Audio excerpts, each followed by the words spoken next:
నమః. ఈనాడు వేదవ్యాసావతారం అనే శీర్షికన భగవాన్ వేదవ్యాస మహర్షి గురించి కొన్ని విషయాలు తెలుసుకుందాం. మొదటగా ప్రార్థన. శ్రీశైలేశదయాపాత్రం దీభక్త్యాదిగుణార్ణవం యతీంద్రప్రవణం వందే రమ్యజామాతరం మునిం వ్యాసం వసిష్ఠనప్తారం శక్తే పౌత్రమకల్మషం పరాశరాత్మజం వందే సుఖతాతం తపోనిధిం. వేదం మొదలైన శాస్త్రాలను బాగా పరిశీలించి చూస్తే శ్రీమన్నారాయణుడే పరతత్వమని, ఆయన కృపే పరమహితమనియు, పరమ పదం అనే దేశ విశేషంలో ఆ సర్వేశ్వరుని చేరి అనుభవించి ఆ అనుభవాలను కలిగిన ప్రీతి నిలబడితే ఈ జీవుడు చేసే ప్రార్థ కైంకర్యమే పరమ పురుషార్థం అని స్పష్టమవుతుంది.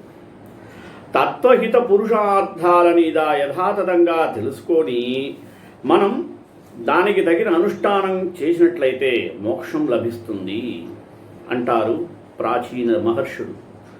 పురుషార్థాలలో మోక్షం అంటే భగవత్ కైంకర్యం విశేష ఫలం. అలాగే సాధనాల్లో జ్ఞానం విశేషమైన సాధనం. జ్ఞాన మార్గ స్థాపనానికే భగవానుడు ఒక్కొక్క కాల విశేషాల్లో అవతరిస్తూ ఉంటాడు. ఇది ధర్మ సంస్థాపనం. ఈ మార్గంలోనే శ్రీమన్నారాయణుడు వేదవ్యాసునిగా అవతరించి జ్ఞాన మార్గ ప్రవర్తనం చేసి ధర్మాన్ని స్థాపించాడు అనేది పురాణాల్లో చెప్పబడినది. భగవానుడి అవతారాలు రెండు విధాలు. ఒకటి ముఖ్య అవతారము, మరొకటి గౌణ అవతారము. ముఖ్య అవతారంలో భగవంతుడు తనకే ఉండే అసాధారణమైనటువంటి అప్రాకృత దివ్యమంగళ విగ్రహ అవతార రూపంలో వస్తాడు. గౌణావతారంలో ప్రాకృత శరీరంతో ఉన్న జీవుడికి ఒక్కొక్క కార్య విశేషాన్ని నిర్వహించడం కోసం ఆవేశించి ఆయా కార్యాలను నడిపిస్తాడు. అది ఆవేశావతారం కావచ్చు, అంశావతారాన్ని కూడా చెప్పచ్చు. ముఖ్యావతారానికి మరో పేరు పూర్ణావతారం. భగవంతుడు జ్ఞానాది షాడ్గుణ్య పరిపూర్ణుడై అసాధారణమైన విగ్రహంలో అవతరిస్తే దీనికి పూర్ణావతారం అని చెప్పొచ్చు. ఈ విధంగా రాముడు, కృష్ణుడు మొదలైనవన్నీ కూడా పూర్ణ అవతారాలు. శ్రీరాముడు, కృష్ణ అవతారాల్లో భగవంతుడు తన అనుష్ఠానముఖంగా ఉపదేశముఖంగాను చెప్పినటువంటి జ్ఞానమూర్ఖ ప్రతిష్టాపన చరిత్ర ప్రసిద్ధమే అయినప్పటికీ శ్రీ వేదవ్యాసావతారంలోనే శ్రీ జ్ఞానం యొక్క ప్రతిష్టాపన అనేది బాగా విశేషంగా చెప్పబడుతుంది. శ్రీ వేదవ్యాసుల వారు అవతారాన్ని గురించి నారాయణుడి దగ్గర నుంచి వచ్చే జ్ఞానం కృతయుగంలో స్థిరంగా ఉండింది, త్రేతాయుగంలో కొంచెం మార్పు చెందింది, ద్వాపర యుగంలో చెదిరిపోయింది. గౌతమాది శాపం వలన జ్ఞానం అనేది అజ్ఞాన భావాన్ని పొందగా తత్వనిశ్చయం లేకపోవడం వలన సంకీర్ణ బుద్ధియుక్తులైన బ్రహ్మ, శివుడు మొదలైన దేవతలు రక్షణ సముద్రుడు, దోషాలు లేనివాడు అయినటువంటి శ్రీమన్నారాయణుని శరణి కోరాడట. మహాయోగి అయినటువంటి పురుషోత్తముడు శ్రీ పరాశరులకి సత్యవతి దగ్గర అవతరిస్తానని చెప్పి అవతరించాడు. భగవంతుడు అనే వ్యాసరూపిగా అవతరించి చెదిరిపోయిన వేదాన్ని ఉద్ధరించాడు ఆయన. వాటిని 4 భాగాలుగా విభజించి వాటి అర్థాలను నిశ్చయించడానికి బ్రహ్మసూత్రాలు అనే శాస్త్రాన్ని కటాక్షించారు వ్యాసుల వారు అని స్కాంద పురాణంలో చెప్పబడుతుంది. సృష్ట్యాదిలో అంటే సృష్టి మొదట్లో భగవంతుడు చేతనులకు కరుణ కళేబరాలనిచ్చి, ప్రవృత్తినిచ్చి, శక్తులన్నీ ఇవ్వడం, ప్రదీప్తమైన కళలన్నీ ఇచ్చి జ్ఞాన మార్గాన్ని ప్రవర్తింపజేశాడు. జ్ఞాన మార్గం కృతయుగంలో స్థిరంగా ఉండేది, త్రేతాయుగంలో కొంచెం మార్పు చెందింది, ద్వాపరయుగంలో నశించడం ప్రారంభమైంది. అప్పుడే బ్రహ్మాది దేవతలు భగవంతుని ప్రార్థిస్తే ఆయన కూడా అంగీకరించి సత్యవతి శ్రీ పరాశర మహర్షి కుమారునిగా అవతరించి మనకు వేదవ్యాసునిగా దర్శనమిచ్చాడు. శ్రీ వేదవ్యాసులు వేదాన్ని ఋగాది భేదం వలన విడదీశారు తప్ప బ్రహ్మభాగం తాలూకు అర్థాలన్నీ న్యాయ మార్గంలో విచారించి తీర్మానించి బ్రహ్మసూత్రం ముఖంగా ప్రకాశింపజేశారు. అసలు వ్యాసావతార రహస్యం ఏంది, ఆయన యొక్క వాక్ ఏంది చోళసింహపురం దొడ్డయాచార్య స్వామి అనే మహా ఆచార్యులు బ్రహ్మసూత్ర వ్యాఖ్యానంగా పారాశర్య విజయం అనే అద్భుత గ్రంథం రాశాడు ఆయన. ఈ గ్రంథ ప్రారంభంలో ఇలా వర్ణించబడింది: వేదాపహారిణం దైత్యం మీనరోపీ నిరాకరోత్ తదర్థాపహరిణ సర్వాన్ వ్యాసరూపీ మహేశ్వరః. భగవంతుడైన శ్రీమన్నారాయణుడు మత్స్యావతారంతో దాల్చాడు, అదే శ్రీమన్నారాయణుడు వ్యాస అవతారం కూడా దాల్చాడు. భగవానుడికి ఒక అవతారం మీనావతారం, ఆ భగవానుడి మరో అవతారం వ్యాసావతారం. సోమకుడనే రాక్షసుడు వేదాలను అపహరిస్తే వాడిని అంతం చేసి పరమ ప్రమాణమైన వేదాన్ని తిరిగి తీసుకొచ్చినటువంటి అవతారం మత్స్యావతారము. కానీ వేదార్థాలను మార్చేసి విపరీతంగా చెప్పేవాళ్ళు వేదబాహ్య కుదృష్టులు. వాళ్ళ మతాలను బాగా ఖండించి ఇదే వేదాంత అర్థములని, ఇదే వైదికమైన మతం, ఇదే సత్వాదం, యథార్థమైన వేదాంతార్థాలను సిద్ధాంతీకరించడం చేయడం ద్వారా భగవంతుడు వ్యాసునిగా అవతరించి నిరూపించాడనమాట. అంటే వ్యాసావతారం సాధారణం కాదు సుమి, సాక్షాత్ శ్రీమన్నారాయణుని యొక్క అవతారమే, అంశావతారం అంటారు. భగవంతుని అవతారమే వ్యాసావతారం అనే దాన్ని శ్రీ వేదవ్యాసుల వారి తండ్రి గారైనటువంటి ఎవరు శ్రీ పరాశర మహర్షియే చెప్పారు. ఏమన్నాడు ఆయన? మహాభారతాన్ని కూడా రాస్తాడని, శారీరక శాస్త్రమైన బ్రహ్మ మీమాంసా శాస్త్రాన్ని కటాక్షించారు. ఆయన శ్రీమన్నారాయణుని అంశావతారం కాని వారైతే ఈ కార్యాన్ని చేయడం సాధ్యమా అని వ్యాసుల గురించి ప్రశంసించారు. కోహ్యన్యో భూమి మైత్రేయ మహాభారత కృద్భవేత్. అంటే ఇంతటి కష్టమైనటువంటి మహాభారతాన్ని వ్యాసుడు తప్ప ఎవరు రాయగలరు? మైత్రేయ మహర్షి అని పరాశరుడు చెప్పాట.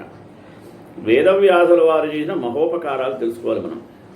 శారీరక శాస్త్రం అమృతం ఇవ్వడానికి ముందర వేదవ్యాసుల వారు ఎన్నో పనులను మన కోసం చేశారు. అనగా మొదట్లో వేదాన్ని విభజించడం, ఋగ్వేద, యజుర్వేద, సామవేద, అధర్వేదం అని 4 రకాలు చేశాడు. వేదాన్ని విభజించుటచే ఆయనకు వేదవ్యాసుడు అని పేరు వచ్చింది. వేదాన్ వ్యాసయతీతి వేదవ్యాస.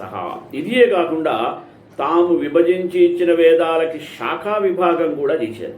ఋగ్వేదానికి 24 శాఖలు, యజుర్వేదానికి 101 శాఖలు, సామవేదానికి 1000 శాఖలు, అధర్వణ వేదానికి 12 శాఖలుగా శాఖా విభాగం చేశారు వేదవ్యాసుల వారు. వేదంలో ఒక భాగాన్ని అధ్యయనం చేసిన అధికారికి బ్రహ్మసూత్రాల వలన అర్ధనిశ్చయం జరిగిన అనధీత వేద భాగాల అర్థాలతో పాటు, అంటే చదవని వేదాల అర్థాలతో పాటు, అధీత అంటే చదివిన వేద భాగాల అర్థ సమన్వయం చేయాల్సిన అవసరం ఉండడం వలననే వేదాలు అనంతావై వేదాహ అన్నారు. అని చెప్పినట్లు సకల వేదాలు వ్యాసుని వల్ల అధికింపబడలేవు కనుక అన్ని వేదాలని వాటి అర్థాలను సాక్షాత్కరించుకున్న శ్రీ వేదవ్యాసుల వారు అందరూ అన్ని అర్థాలను సులభంగా తెలుసుకోవాలని 5వ వేదంగా మహాభారతాన్ని రాశారు. అందుకని మనం కూడా చెప్పాం, భారతం పంచమో వేద అని ఒక టైటిల్ కూడా వచ్చి ఉంటుంది. మహాభారతాన్ని మనకు అందించి మహాత్ములైన వ్యాసుల వారు మనకు చేసినటువంటి మహోపకారం ఇంత అంత కాదు సుమి. వ్యాస సిద్ధాంత మార్తాండం అంటే వేదాల్లో జగత్కారణ వస్తువే ధ్యేయం, శరణ్యం అనే నియమం చూపబడింది. భక్తి కావచ్చు, ప్రపత్తి కావచ్చు, అవి జగత్కారణుడి గురించే అనుష్ఠింపబడవలసినది అనేదే వేదాంత సిద్ధార్థం. బ్రహ్మకార్యమైన జీవాత్మ తనలో సమానమైన మరో సంసారిని శరణ్యంగా ఆశ్రయించడం కుదరనే కుదరదు. అంతేకాకుండా ఓటి పడవని ఆశ్రయించడంలా ఉంటుంది. త్రాపత్రయాతురై అమృతత్వాయ సయేవ జిజ్ఞాస్యః అనే శ్రీభాష్య సూక్తి ప్రకారం కారణబ్రహ్మమే ఆధ్యాత్మికం, ఆదిభౌతికం, ఆదిదైవికం అనే 3 భాగాల తాపాల చేత బాధింపబడుతున్నటువంటి సంసారులకు, మనలాంటి వాళ్ళకి జిజ్ఞాస్యం, ఉపాస్యం, శరణ్యం అని సిద్ధాంతితం. కారణంతు ధ్యేయ, వా కారణ వస్తువే ధ్యానింపదగినది.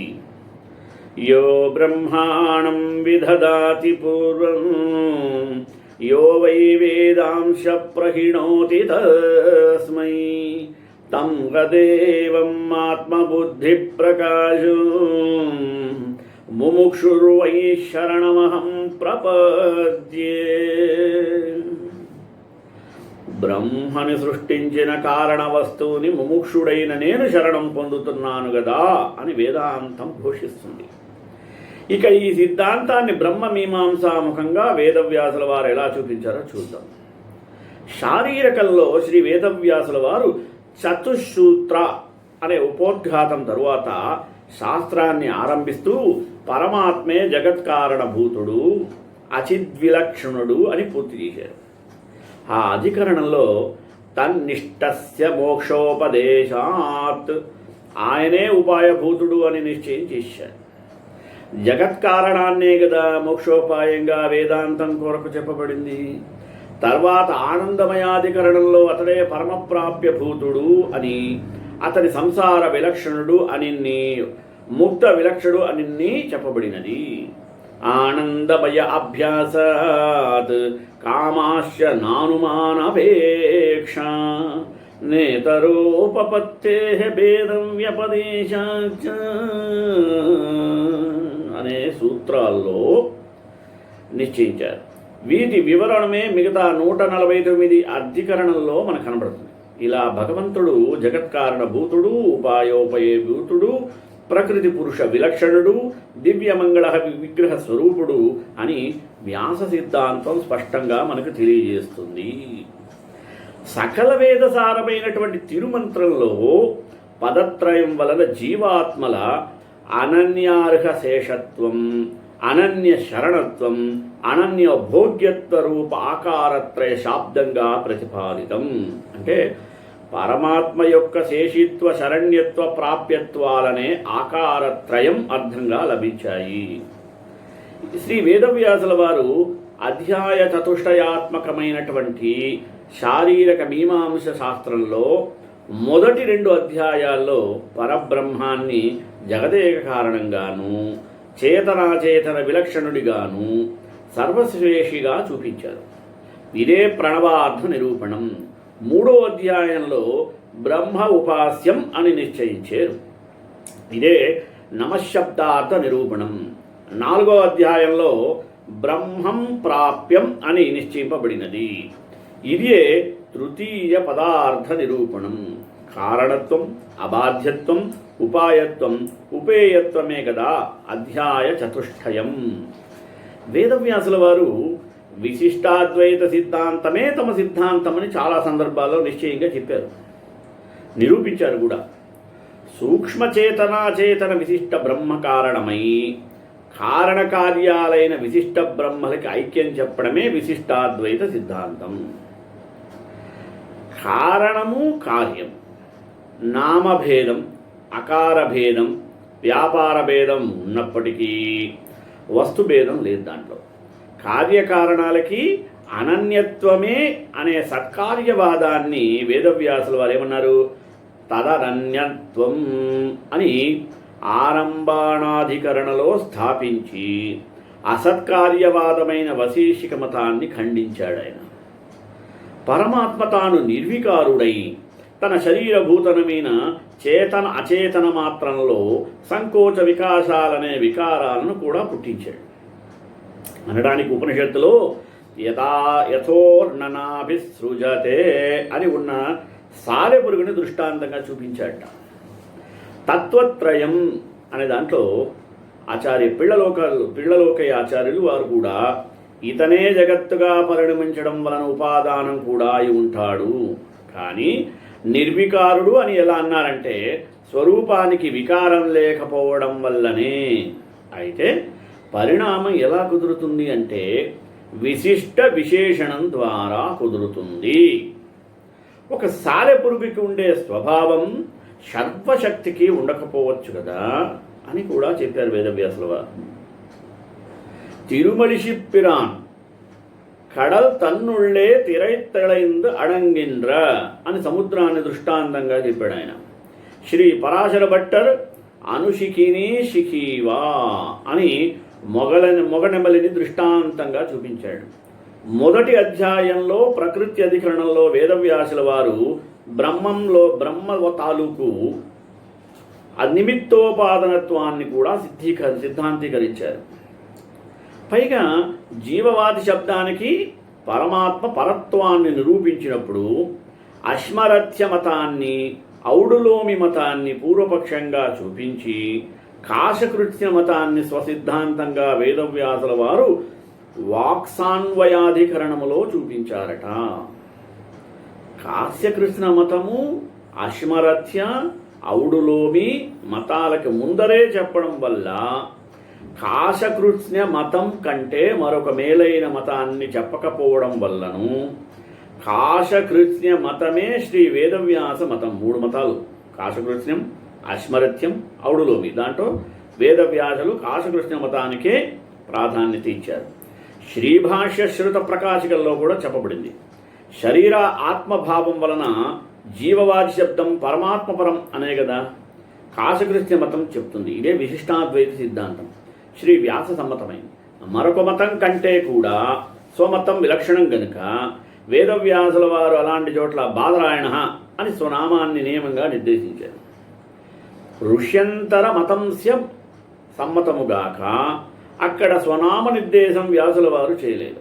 పైగా ఏది సిద్ధాంతమో దాన్ని చరమంగా చూపిస్తారన్నది శారీరక మీమాంసా శాస్త్ర ప్రసిద్ధం.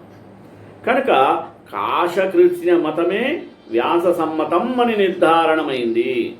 ఇంకా విశిష్టాద్వైత సిద్ధాంత ప్రధాన ప్రమేయమైన బ్రహ్మ సగుణత్వాన్ని, జీవ పరంపరామార్థిక భేదాన్ని, ధర్మ అధర్మ భేదాన్ని, జీవాత్మకే అజ్ఞాన సంబంధం అన్ని, జీవాత్మకి జ్ఞాన సంకోచ వికాసాలే సంసార మోక్షారాలని, జీవకర్తృక పరమాత్మోపాసనే మోక్ష సాధనములని, పరమాత్మను అనుగ్రహించే జీవునికి మోక్షం అని, అది కూడా అర్చిరాది మార్గం ద్వారా దేశ విశేష ప్రాప్తిపూర్వక స్వస్వరూప ఆవిర్భావపూర్వక పరిపూర్ణ బ్రహ్మానుభవం అన్నదాన్ని అక్కడి నుంచి వెనక్కి పంపడం శ్రీ వేదవ్యాసుల వారు శారీరక మీమాంసా శాస్త్రంలో చాలా సందర్భాల్లో నిరూపించి ఉన్నారు. కనుక వ్యాసునికి సమ్మతమైనది విశిష్టాద్వైతం అన్నది స్పష్టము.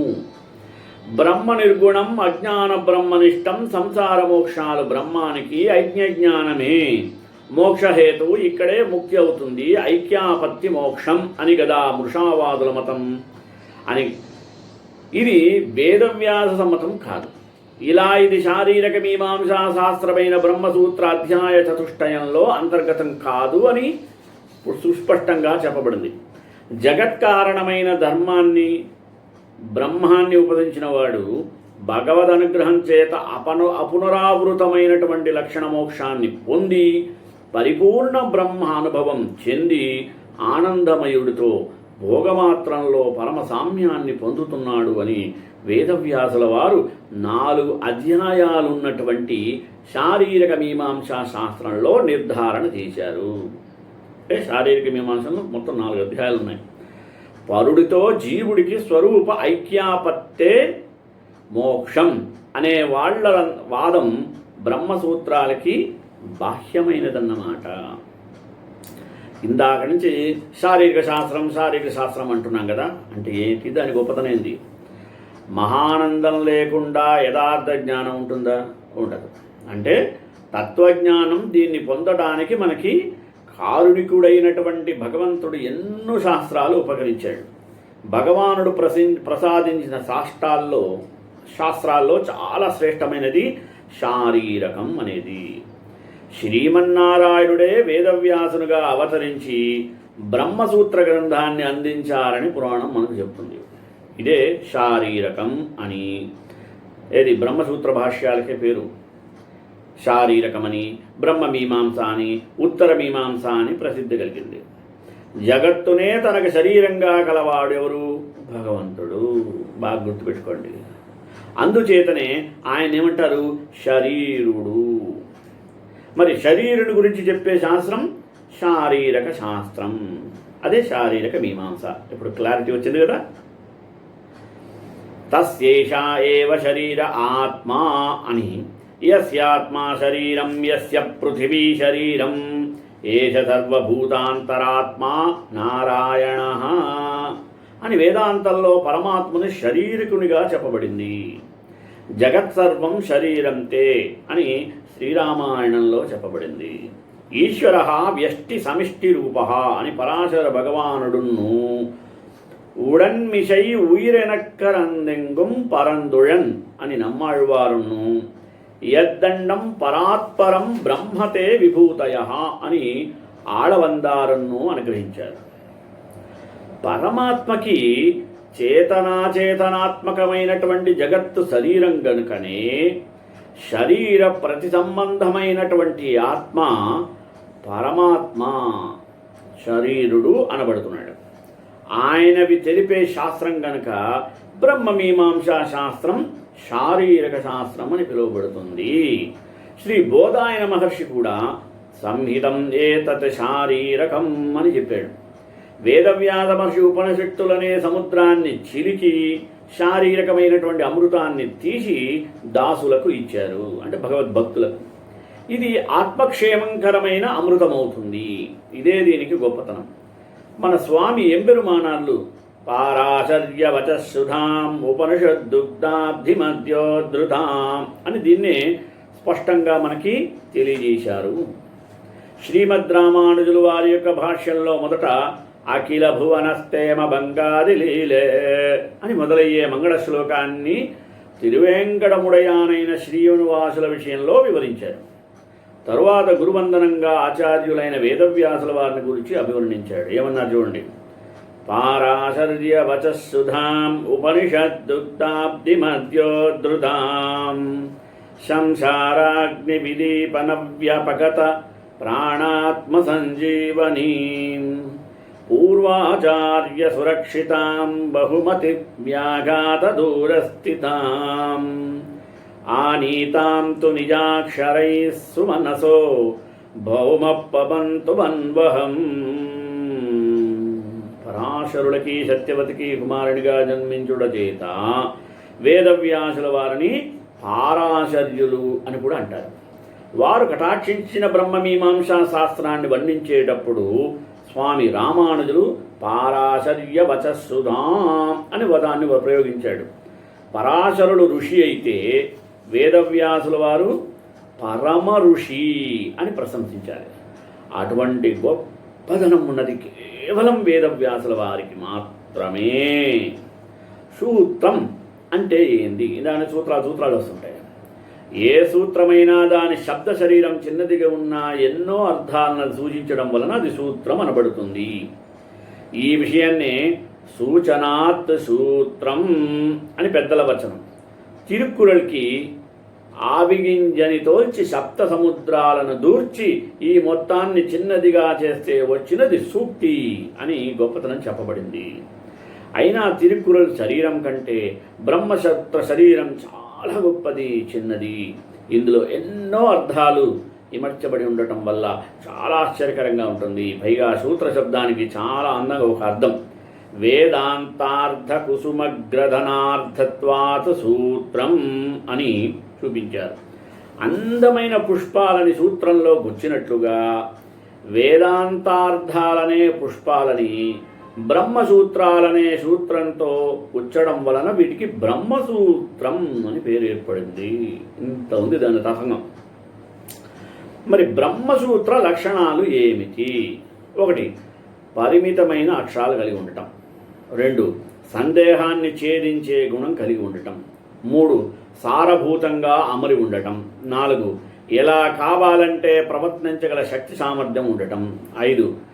నిరర్ధకమైన శబ్దాలు లేకుండా ఉండడం. 6. దోషరహితమైన శబ్దజాలాన్ని కలిగి ఉండటం, అంటే పవిత్ర పదాలు కలిగి ఉండటం. ఇలా అన్ని లక్షణాలు ఉండబట్టే సూత్రం అనిపించుకోవడం అవుతుంది. వ్యాస విరచిత బ్రహ్మసూత్ర గ్రంథం స్వతంత్ర గ్రంథం కాదు. అంటే ఎలా వేదాంత వాక్యాలని అర్థంగా చేసుకుని భగవంతుడు గీతాశాస్త్రాన్ని మనకు అనుగ్రహించాడో అలాగే వేదాంత వాక్యాలే బ్రహ్మసూత్రాలకి మూలభూతమై ఉన్నది. అంటే మూడి సరుకు అనుకున్నాం. నమ్మాళ్వారు అనుగ్రహించిన దివ్య ప్రబంధాలన్నీ రహస్యత్రయాన్ని ఆధారంగా కలిగినవి. శ్రీ వచనభూషణానికి మూలభూతమై ఉన్నది ఏంది? ద్వయం. వేదాంత దేశకులు తన తత్వటీకలో ఆశ్చర్యకరంగా ఏమన్నారు? యథాహి వేదవాక్యస్య విషయ బ్రహ్మ కథ్యతే అని అనుగ్రహించాడు. వేదానికి అంతంగాను శిరస్సుగాను ఉన్నది ఏందయ్యా? వేదాంతము. వేదాంత వాక్యాలకి విషయమే ఉన్నది బ్రహ్మ. తదైవ సూత్రవాక్యస్య త్రయ్యంతః పరికీర్తయతే. బ్రహ్మాన్ని గురించి వేదాంతం చక్కగా వివరించింది మనకు. సరే, ఇప్పుడు వ్యాస మహర్షికి పూర్వజన్మ వృత్తాంతం తెలుసుకుందాం. ఇప్పటివరకు ఆయన రాసినటువంటి బ్రహ్మసూత్ర భాష్యాల గురించి, వేదాల గురించి ఓన్లీ సూక్ష్మంగా తెలుసుకున్నాం, స్థూలంగా కాదు సుమి. ఇప్పుడు ఆయన జన్మ వృత్తాంతం మహాభారతం ఆది పర్వంలో తృతీయాశ్వాసంలోంచి మనం గ్రహించాలి. పూర్వకాలంలో చేది రాజ్యాన్ని వసువు అనే మహారాజు పరిపాలన చేస్తుండేవాడు. బాగా గుర్తుపెట్టుకోండి, వ్యాసుని జన్మ వృత్తాంతం తెలియకపోతే వ్యాసు గురించి మనకు తెలియదు. వ్యాసుల యొక్క విశేషత తెలియకపోతే ఆయన రాసిన గ్రంథాలు చదవలేం. ఒకవేళ చదివినా అది మనకు అర్థం కాదు. కనుక మూలము లేనిదే విషయాగ్రహణ చాలా కష్టసాధ్యం. కాబట్టి బాగా వినండి. పూర్వకాలంలో చేది రాజ్యాన్ని వసు అనే మహారాజు పరిపాలించేవాడు. ఓకేనా? ఒకరోజు అడవికి వెళ్ళాడు ఆయన. ఆ అడవిలో మునులు తపస్సు చేయడం చూసి తాను తపస్సు చేయడం కూడా ఆరంభించాడు. అప్పుడు ఇంద్రుడు అది గమనించి మహారాజు వద్దకు వచ్చి దైవత్వం ప్రసాదిస్తున్నానని చెప్పి ఒక విమానాన్ని ఇచ్చి భూలోకంలో రాజ్యం చేస్తూ అప్పుడప్పుడు స్వర్గానికి రమ్మన్నాడు. ఇంద్రుడు వేణుదుస్థి అనే అతి పరాక్రమవంతమైన ఒక ఆయుధం పేరు వేణుదుస్థి అని కూడా ఇచ్చాడు. వసువు నివసిస్తున్న నగరానికి పక్కనే శుక్తిమతి అనే ఒక నది ఉంది. శుక్తిమతి అనే నది ప్రక్కన ఉన్న కోలాహలుడు ఆయన పర్వతము శుక్తి మీద మోజుపడి ఆ నదిలో పడతాడు. అప్పుడు ఆ నదీ మార్గంలో వెళుతున్న వసువు తన ఆయుధంతో ఆ కోలాహలుడిని పక్కన పడేస్తాడు. శుక్తిమతి మరియు కోలాహలుడికి మధ్య జరిగిన సంపర్కం వలన గిరిక అనే కుమార్తె, వసుపదుడు అనే కుమారుడు జన్మిస్తారు. బాగా గుర్తుపెట్టుకోండి. కోలాహలుడు, శుక్తిమతి వీళ్ళిద్దరికీ కోలాహలుడు పర్వతం, శుక్తిమతి ఏమో నది. వీళ్ళిద్దరికీ వివాహం జరగటంతో, సంపర్కం జరగటంతో ఇద్దరు, ఒక కుమార్తె పేరేమో గిరిక, కుమారుడి పేరేమో వసుపదుడు. శుక్తిమతి వారిరువురిని వసువుకి కానుకగా ఇస్తుంది. వస్తువు గిరికని వివాహం చేసుకుంటాడు. వసువు వసుపదుడిని సైన్యాధిపతిగా చేస్తాడు. ఒకరోజు వసువు వేటకు వెళతాడు. అప్పుడు తన భార్య గిరిక గుర్తుకు రావడంతో రేతస్సు పడుతుంది. మన భాష చెప్పంటే వీర్యం పడుతుంది. ఆ పడిన రేతస్సు ఒక దొన్నెలో చేర్చి ఆ దొన్నెను డేగకిచ్చి తన భార్యకి ఇవ్వమంటాడు. ఆ డేగ ఆ దొన్నెని తీసుకుని పోతూ ఉంటుంది. మరో డేగ చూసి అదేదో తినే పదార్థమని ఆలోచించి ఆ డేగతో పోట్లాడుతుంది. అప్పుడు ఆ రేతస్సు ఎక్కడ పడుతుంది? యమునా నదిలో పడుతుంది. ఆ యమునా నదిలో ఉన్న ఒక చేప ఆ రేతస్సుని మింగేస్తుంది. ఆ భక్షించడం వలన అది అండంతో కూడిన పిండంగా మారుతుంది. ఒకరోజు చేపలు పట్టేవారు ఉన్నారు కదా, వాళ్ళు చేపలు పట్టుకుంటూ ఉంటే ఈ చేప వాళ్ళకి చిక్కుతుంది. ఆ చేపను ఆ బెస్తవారు వారి రాజైన దాసరాజు వద్దకు తీసుకుపోతారు. దాసరాజు ఆ చేపను చీల్చి చూస్తే ఆ చేపలో ఒక మగ శిశువు మరియు ఒక ఆడ శిశువు ఉంటుంది. బ్రహ్మశాపం వలన ఒక అద్రిక అనే అప్సరచే చేపగా మారి యమునా నదిలో జీవిస్తుంది. చేపను చీల్చిన వెంటనే ఆ చేప అక్కడ నుండి అంతర్ధానం అయ్యింది. ఆ మగబిడ్డ పెద్దవాడై ఆ రాజ్యానికి రాజయ్యాడు. చూడండి ఎంత కథ ఉందో. మరి ఆ బాలిక ఎవరు? మత్స్యగంధి పేరుతో పెద్దదైంది. మత్స్యగంధి తండ్రి లేనప్పుడు యమునా నదిపై నావ నడుపుతూ ఉండేది. మత్స్యగంధి ఎప్పుడైతే ఇలా నావ నడుపుతూ ఉంటే ఒకరోజు వశిష్ఠ మహర్షి యొక్క మనవడు శక్తి మహర్షి కుమారుడైన పరాశరుడు ఆ నదీ స్నానానికి వచ్చాడు. అక్కడికి పరాశరుడు ఎవరయ్యా? జ్యోతిష శాస్త్రంలో ఆరితేరిన వాడు. ప్రతిరోజు వార తిథి నక్షత్రాలను తను అరచేతిలో చూడగల మహిమాన్వితుడు. ఆ రోజు దినచర్య ప్రకారం జ్యోతిష ఫలితాలను నెమరువేయుచుండగా మరో గంటలో దివ్యమైన ముహూర్తమును జన్మించిన వారు బ్రహ్మ సమానులను గ్రహించి ఆ విధంగా ఆలోచించి ఆ పుట్టుకు గల నియమ నిబంధనలు తన దివ్య దృష్టితో చూశాడు ఆయన. ఆ నియమాలు ఇలా ఉన్నాయట. 1. దంపతులకు శాస్త్రోక్తంగా పెళ్లి జరగాలి. 2. బ్రాహ్మణ పురోచనిచే పెళ్లి జరపబడాలి. 3. వధువు కన్య అయి ఉండాలి. 4. వరుడు అస్ఖలిత బ్రహ్మచారి ఉండాలి. మొదలైన నియమాలలో పుట్టే శిశువే బ్రహ్మజ్ఞానం కలిగి బ్రహ్మసమానుడై ఉంటారు అని ఆలోచిస్తూ నదీ తీరాన నడుస్తున్న పరాశరునికి తనే ఆ బిడ్డని ఎందుకు కనకూడదని ఆలోచన కలిగి చుట్టూ చూడగా అక్కడ కనిపించిన మత్స్యగంధిని చూసి మోహించి రతిసుఖాన్ని ఇవ్వమంటాడు. అప్పుడు మత్స్యగంధి తన శరీరమంతా చేపల వాసనతో ఉంటుందని, కన్యత్వం చెడినా తాను తన తండ్రికి ఏ విధంగా ముఖము చూపగలని ప్రశ్నిస్తే పరాశరుడు మత్స్యగంధి వసు వీర్యానికి అద్రిక అనే అప్సరస జన్మించింది అని జన్మ వృత్తాంతం చెప్తాడు. చేపల వాసన పోయి 1 యోజన దూరం వరకు సుగంధం వెదజల్లేటట్లు పరాశరుడు వరాన్ని ఇచ్చాడు. అప్పటి నుండి మత్స్యగంధి యోజనగంధిగా పేరు పొందింది. పైగా ఆమె తన కన్యత్వం చెడకుండా వరమిచ్చాడు. అట్లు పరాశరుడి కుమారుడిగా వ్యాస మహర్షి మన జన్మించి లోకోద్ధరకుడుగా మనందరికీ ఎంతో మేలు చేశాడు. అటువంటి వేదవ్యాస మహర్షి రచించినటువంటి గ్రంథాలైనటువంటి భారతం, భాగవతం మొదలైన వాటిని మనం క్షుణ్ణంగా తెలుసుకొని ఆచరించి వాటి ద్వారా ఆ మహనీయుడు మనకు అందించిన శాస్త్రాల యొక్క సారాన్ని మనం కూడా తెలుసుకొని గ్రహించి పాటిద్దామని శ్రేయకాంతాయ కళ్యాణ నదే నదే ధనాం శ్రీ వెంకటరమాచార్య శ్రీనివాసాయ మంగళం మంగళాశాసనపరే మదాచార్య పురోగమై సర్వైశ్చ పూర్వైరాచార్యై సత్కృతాయాస్తు మంగళం.